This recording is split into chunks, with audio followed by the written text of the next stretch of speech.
लक्ष्मीं क्षीरसमुद्रराजतनजां श्रीरङ्गधामेश्वरीं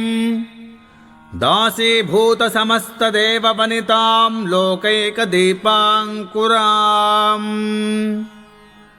श्रीमन्मन्दकटाक्षलब्धविभवद्ब्रह्मेन्द्रगङ्गाधराम् त्वां त्रैलोक्यकुटुम्बिनीं सरसिजां वन्दे मुकुन्दप्रियाम् मातर्नमामि कमले कमलायताक्षी श्रीविष्णुहृत्कमलवासिनि विश्वमातः क्षीरोदजे कमलकोमलगर्भगौरी लक्ष्मी प्रसीद सततं नमतां शरण्ये